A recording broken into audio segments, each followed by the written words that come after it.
বারাকা দান করুন বলে আমিন।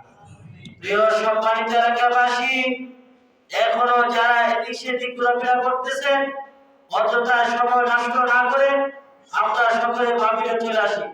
এই পর্যায়ে আমাদের সামনে কোরআন হাদিস সামনে রেখে গুরুত্বপূর্ণ আলোচনা করবেন আমাদের পরিচিত মুখ হযরত মাওলানা ওহিদুজ্জামান সাহেবী সাহেব।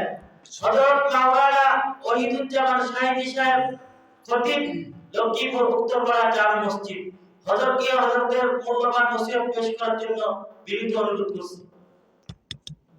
আসসালামু আলাইকুম ওয়া রাহমাতুল্লাহি ওয়া বারাকাতুহু।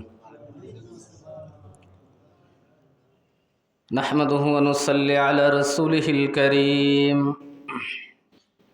আম্মা বা'দ। ফাআউযু বিল্লাহি মিনাশ শাইতানির রাজীম। বিসমিল্লাহির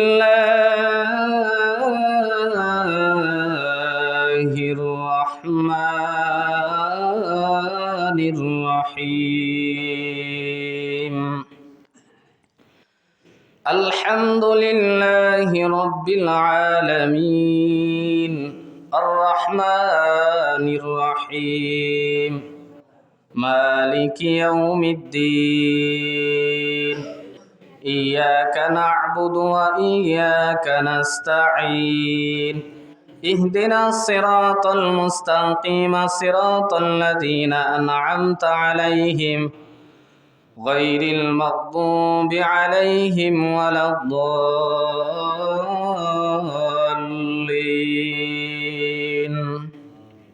আমিন।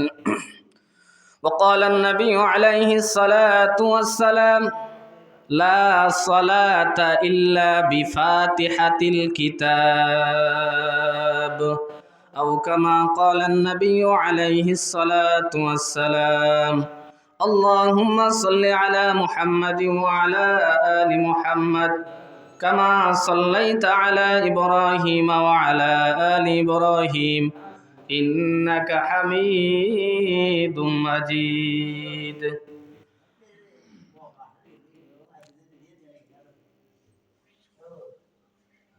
আজকের আয়োজিত ঐতিহ্যবাহী লক্ষ্মীপুর পূর্বপাড়া জামে মসজিদের উদ্যোগে 29তম বার্ষিক তাফসিরুল কোরআন মাহফিলের সম্মানিত সভাপতি, প্রধান অতিথি, উপস্থিত দিন দরদি ধর্মপ্রাণ আমার মুসলমান ভাই ও বাবারা, পর্দার অন্তরালের আমার অত্যন্ত শ্রদ্ধেভাজন মা ও বোনেরা, আসলে সময় একেবারে সংক্ষেপ, এখানে আলোচনার বেশি সুযোগ নাই। তারপরও যেহেতু আপনাদের ইমাম সাহেব হুজুর আদেশ করছেন, বড় ভাইয়ের আদেশ রক্ষার্থে এখানে বসা, আমি যে সূরা তেলাওয়াত করছি এটা সকলের কাছে প্রসিদ্ধ, এবং যে হাদিস আপনাদের সামনে তেলাওয়াত করছি এই হাদিসও মোটামুটি উলামায়ে কেরামের কাছে একেবারে প্রসিদ্ধ একটা হাদিস। যে হাদিসের অর্থ হইল গিয়া সূরায়ে ফাতিহা অর্থাৎ আলহামদু সূরা ছাড়া নামাজ হবে না। এখানে ইমামদের অনেক ইখতিলাফ আছে, এই বিষয়ে আমি আলোচনার উদ্দেশ্য না। বর্তমানে যে মাসটা চলতেছে আরবি, মোটামুটি আমাদের জানার বিষয় কি মাস চলে বলতে পারবেন? রজব মাস। মোটামুটি আলহামদুলিল্লাহ আমরা মুসলমান হিসাবে মাসের সম্বন্ধে আমাদের কি আছে, ধারণা আছে, এবং এই মাসের সাথে আমাদের আলাদা একটা সম্পর্ক।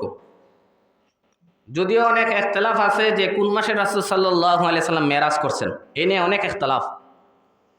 কিছু কিছু মুহাদ্দিসিনে কেরাম বলছেন যে রজব মাসের মধ্যেও রাসূল সাল্লাল্লাহু আলাইহি সাল্লাম মেরাজ করছেন।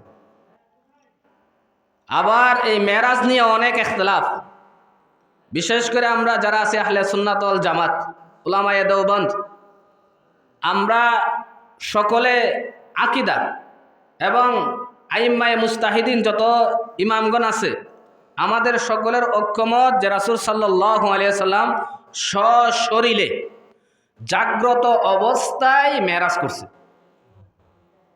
কিছু সংখ্যক মানুষ আছে এগুলা বিশ্বাস করে না, শুধুমাত্র তারা বলে যে সুবহানাল্লাযী আসরা বিআবদিহি লাইলাম মিনাল মাসজিদিল হারাম ইলাল মাসজিদিল আকসা। যেহেতু কোরআনের মধ্যে এতটুক জায়গা উল্লেখ আছে, তাহলে তারা বলে যে সশরীরে রাসূল সাল্লাল্লাহু আলাইহি সাল্লাম মেরাজ করছে মক্কা থেকে নিয়ে বাইতুল মুকাদ্দিস পর্যন্ত, বাকিটা স্বপ্নের মাধ্যমে। আমরা বলি না, সশরীরে রাসূল সাল্লাল্লাহু আলাইহি সাল্লাম 7 আসমান 7 জমিন সিদরাতুল মুনতাহা পাড়ি দিয়া জান্নাত জাহান্নাম দেখে আল্লাহ তাআলার সাথে বসছে, কথাবার্তা হইছে, তারপর আবার সশরীরে আল্লাহ নবী সাল্লাল্লাহু আলাইহি সাল্লাম খানায়ে কাবার মধ্যে উপস্থিত হইছে। এই বিষয়ে কিছু একটু আলোচনা করব। রহমাতুল লিল আলামিন নবী মুহাম্মদুর রাসূলুল্লাহ সাল্লাল্লাহু আলাইহি ওয়াসাল্লাম যেই সময় মেরাজের মধ্যে চলে গেলেন, রহমাতুল লিল আলামিন আল্লাহ তাআলার কাছে চইলা গেলে এত নিকটবর্তী হয়েছেন, কালামুল্লাহর মধ্যে আল্লাহ তাআলা ইরশাদ করেন দানা ফাতাদাল্লাহ ফাকানা কাবা কাউসাইনি আও আদনা, যে আমার হাবিব আমার এত নিকটবর্তী হয়েছে, যেমন ভাবে একটা তীর তার ধনুক থেকে ছাড়ার সময় একেবারে নিকটবর্তী হয়ে যায়, আমি এবং আমার হাবিব নবী মুহাম্মদ সাল্লাল্লাহু আলাইহি সাল্লাম এত নিকটবর্তী হয়ে গেছি। রহমাতুল লিল আলামিন নবী মুহাম্মদুর রাসূলুল্লাহ সাল্লাল্লাহু আলাইহি ওয়াসাল্লাম আল্লাহ তাআলার কাছে যাওয়ার পরে নবীজি আল্লাহ তাআলাকে সালাম দেয় নাই, সালাম দিছে আল্লাহ। এখানের মধ্যে একটা বুঝার বিষয়, স্বাভাবিক আমরা বড়রা ছোটরা বড়রা কি করে?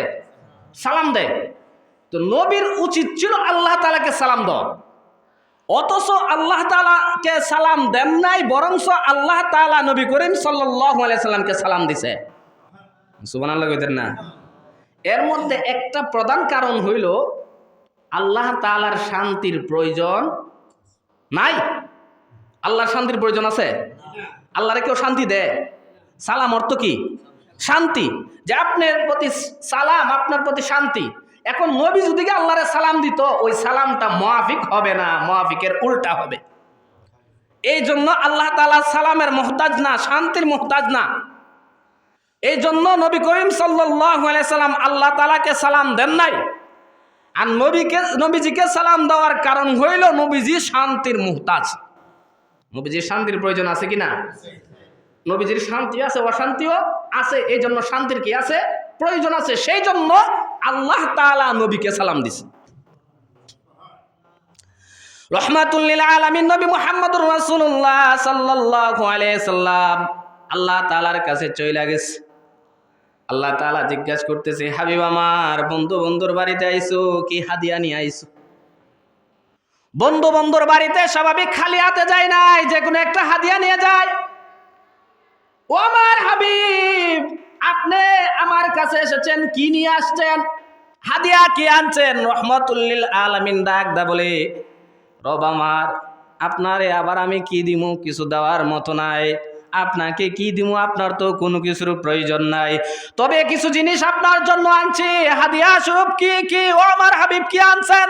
আনছি আত্তাহিয়াতু লিল্লাহি ওয়াস সালাওয়াতু ওয়াত তাইয়্যিবাত। এইটা হলো আপনার জন্য হাদিয়া। এখন নবীজি বলতেছে, হে রব্বে কারীম, বন্ধুর বাড়ি বন্ধু আইছি, আপনারে দিয়া দিছি। এখন বন্ধু যাওয়ার সময় বন্ধুরে লুঙ্গি পাঞ্জাবি দিতে হয়। আপনাদের এলাকার নিয়ম নাই? এটা আপনাদের কুমিল্লার নিয়ম নাই? আছে অবশ্যই। বন্ধুরে যে সময় আপনার জন্য মিষ্টি নিয়ে আয়ে, বন্ধুরা কি করে? কমপক্ষে 500 টাকা নাইলে একটা লুঙ্গি পাঞ্জাবি দিয়া দে।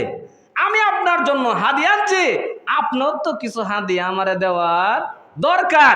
আর আপনি তো সাধারণ ধনী না, ধনীরও ধনী। সারা পৃথিবীর মানুষ যদি এক পাল্লায় রাখা হয়, আপনার সাথে কোনো তুলনাই হইতে।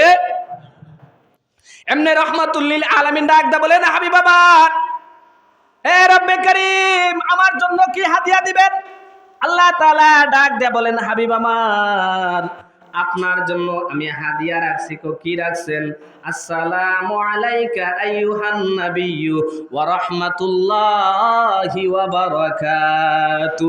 এ হাবিব আমার, আপনার জন্য রাইখা দিলাম শান্তি, আপনার জন্য রাইখা দিলাম রহমত, আপনার জন্য রাইখা দিলাম বরকত। নবী আমার ডাক দা বলে, ও রব, আপনি তো বালা কইরাই জানেন আমি আমার জন্য পাগল না, আমি আমার ফাতেমার জন্য পাগল না, আমি আমার হাসাইন হুসাইনের জন্য পাগল না, আমি আমার বংশধরের জন্য পাগল না।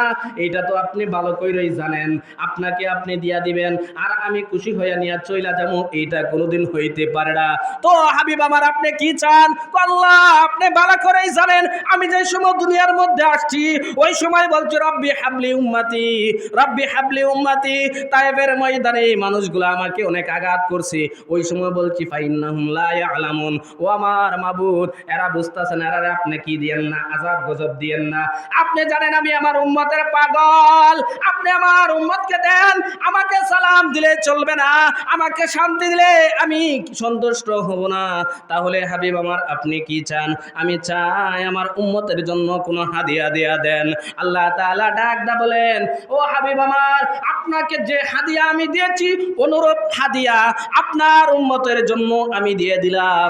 কি দিয়া দিবেন? আসসালামু আলাইনা ওয়া আলা ইবাদিল্লাহিস সালিহিন।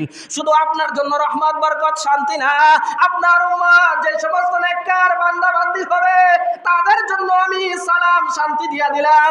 নবী আমার বলে, এরপরও আমার শান্তি হবে না, এরপরও আমি সন্তুষ্ট না। নবী আমার, কেন সন্তুষ্ট হইবেন না? আপনাকে যা দিছি আপনার উম্মতকে তা দিলাম, তারপরও আপনি সন্তুষ্ট হইবেন না কেন? তখন রব্বে রহমাতুল লিল আলামিন ডাক দা বলেন, এ রব্বে কারীম, আপনার সাথে তো আমি কথা বলতেছি, আপনার সাথে আমি সরাসরি কথা বলতেছি, আমার উম্মত তো আপনার সাথে কথা বলতে পারবে না, আমার উম্মত তো আপনার কাছে আসতে পারবে না, আমার উম্মত আপনার সাথে কথা বলার একটা ব্যবস্থা কইরা দেন, একটা সিস্টেম কইরা দেন। আর রহমাতুল লিল আলামিনকে সান্ত্বনা দেওয়ার জন্য রব্বে কারীম ডাক দা বলেন, হাবিব আমার, আপনার উম্মতের জন্য আমি নামাজ দিয়া দিলাম, নামাজের মধ্যে এমন একটা সূরা, এমন একটা সূরা দিয়া দিলাম যে সূরার মাধ্যমে বান্দা এবং রবের সাথে কথোপকথন চলবে, কথাবার্তা চলবে। বান্দা কইবে, ওই বান্দার প্রত্যেকটা কথার উত্তর আমি রব্বে কারীম দিয়া দিব। এই সূরাটা হলো সূরা ফাতিহা। মুফাসসিরিনে কালাম বলেন, সূরা ফাতিহা এমন একটা সূরা যে সূরাটা আসমানি কোনো কিতাবের মধ্যে, দ্বিতীয় কোনো কিতাবের মধ্যে ওই সূরাটা নাজিল হয় নাই। তাওরাত থেকে নিয়া জবুর, ইনজিল, আসমানি আরো যে সহিফা 100 সহিফা, মোট 103 খানা কিতাব, একটা কিতাবের মধ্যে সূরা ফাতিহা নাজিল করা হয় নাই। মুফাসসিরিনে কালাম বলেন 103 খানা কিতাবের মধ্যে যা আছে শুধুমাত্র শুধুমাত্র কালামুল্লাহ কোরআন শরীফের মধ্যে তা রয়েছে। মুফাসসিরিনে কেরাম বলেন শুধু তা নয়, সূরা ফাতিহার মধ্যে সব কিছু আছে যা পূর্বের 103 খানা সহ এই কোরআনে কারিমের মধ্যে, অর্থাৎ 104 খানা কিতাবের মধ্যে যা আছে সূরা ফাতিহার মধ্যে আল্লাহ তাআলা তা দিয়া দিছি। রহমাতুল লিল আলামিন ডাক দা বলেন, হাবিব আমার তো কি হইল, কি হবে? আল্লাহ তাআলা বলেন, এ হাবিব আমার, আপনার উম্মতগুলা মহিলা পুরুষ নামাজের মধ্যে দাঁড়াইবে, দাঁড়ায়া দাঁড়ায়া রব্বে কারীমের সাথে কথা বলবে। আপনি শুধুমাত্র একবার কথা বলেছেন, আপনার উম্মত নামাজের মধ্যে দাঁড়াইবে আর রবের সাথে কথা বলবে।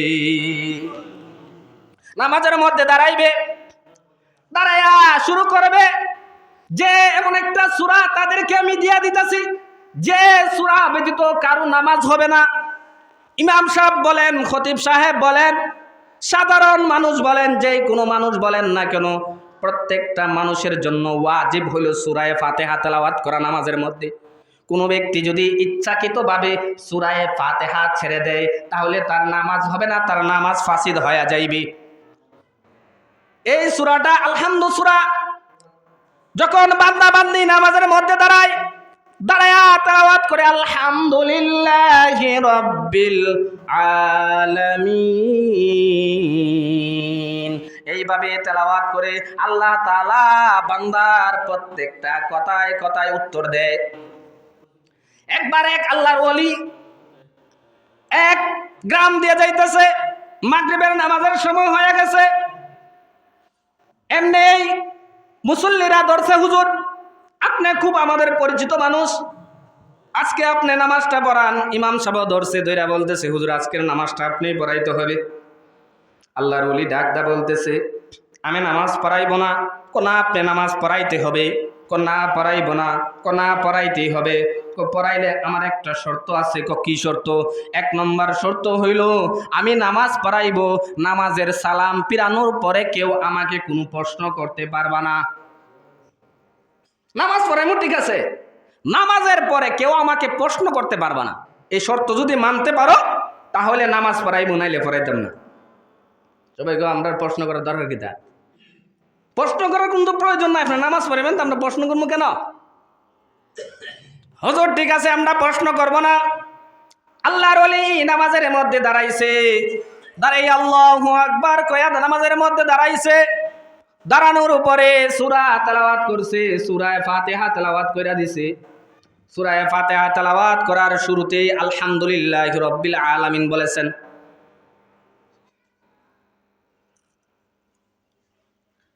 ইনশাআল্লাহ অন্যদিন যদি সুযোগ হয়, কারণ টাইম নির্ধারণ, সবাই একটু পরিচিত দরকার আছে, আলোচনার দরকার আছে। ইনশাআল্লাহ যদি সুযোগ হয় লম্বা আলোচনায়, যে আলোচনা ধরছি না আপনারা আসা পর্যন্ত আলোচনা করলো সাইড যাইতো না, সাইড মিলানোর কোনো ক্ষমতা নাই। অন্য হুজুর আইসে উপস্থিত, সময় খাওয়া ডাইটা আমার ঠিক হবে না। এই জন্য যে বিষয়টা বলতেছিলাম, আল্লাহর ওলি নামাজের মধ্যে দাঁড়াইছে, দাঁড়াই আলহামদুলিল্লাহি রাব্বিল আলামিন শুরু করছে। পরের যে মালিক ইয়াউমিদ্দিন পড়ে না, দাঁড়ায় রইছে অনেকক্ষণ পরে পড়তেছে মালিক ইয়াউমিদ্দিন। পরে আর রহমানির রহিম পড়ে না, অনেক সময় চইলা গেছে, পরে বলতেছে আর রহমানির রহিম। যাই হোক লম্বা আলোচনা। পরে আল্লাহর ওলি নামাজ শেষ করছে, করার পরে কি বলেন এখন? মুসল্লির এমনি সাইডা দিব? কি কন? সাইডা দিব? ধরবো হুজুর আমরা নামাজ পড়ি 5 মিনিট, আপনি 20 মিনিট লাগাই দিচ্ছেন। এরপরে আলহামদু পড়ার পরে আরো 1 মিনিট দাঁড়াই দিচ্ছেন, এর কারণটা কি বলে যান? আমি আপনাদেরকে আগেই বলছি আমাকে এই বিষয়ে প্রশ্ন না করার জন্য। কেন প্রশ্ন করতেছেন? না প্রশ্ন তো আমরা ভাবছি না, এমন খারবার হইব এটা আমরা জানি না। এই জন্য আপনি যদি উত্তর না দেন আজকে 1 মিনিটের জন্য আপনি লড়তে পারবেন না। তাড়াতাড়ি বলেন। আল্লাহর ওলি ডাক দিয়ে বলতেছে, এরে বান্দারা, এরে এরে আমার আশিকরা, তোদের কাছে আমার একটা বিষয় গোপন ছিল, গোটা বিশ্ববাসীর কাছে একটা বিষয় গোপন ছিল। কি গোপন ছিল? যতক্ষণ পর্যন্ত আমি গায়েবী আওয়াজ না শুনতাম, যতক্ষণ পর্যন্ত গায়েবী আওয়াজ না শুনতাম, ততক্ষণ পর্যন্ত আমি পরের শব্দ উল্লেখ করতাম না, পরের আয়াত উল্লেখ করতাম না। অর্থাৎ যে সময় বান্দা বলে আলহামদুলিল্লাহি রাব্বিল আলামিন, আল্লাহর পক্ষ থেকে আমাদেরকে উত্তর দেওয়া হয়। কি দেওয়া হয়? হামিদানি আব্দি, আমার বান্দা আমার প্রশংসা করতেছি। তখন আল্লাহ তাআলা আবার প্রশ্ন করে, এ বান্দা কার প্রশংসা করতেছস? তখন বান্দা বলে আর রহমানির রহিম, যিনি রহমান যিনি রহিম। তখন আবার আল্লাহ তাআলা প্রশ্ন করে মানির রহমান মানির রহিম, রহমানকে রহিমকে। তখন আবার বান্দা বলে মালিক ইয়াউমিদ্দিন, মালিক ইয়াউমিদ্দিন, যিনি মালিকে এই কিয়ামত দিনের মালিক। আল্লাহ তাআলা আবার প্রশ্ন করে মান মালিক ইয়াউমিদ্দিন, কে কিয়ামত দিনের মালিক। তখন আবার আল্লাহ তাআলা বান্দা পক্ষ থেকে আবার উত্তর আসে। আল্লাহর এইভাবে চলবে না, ডাইরেক্ট শুরু করে দেখেন একটু লম্বা ইতিহাস বলা, এলোমেলো করে কইলে আপনারা বুঝবেনও না, কোনো কিছু নাই। মোটামুটি একটু ব্যাখ্যা বিশ্লেষণের দরকার আছে।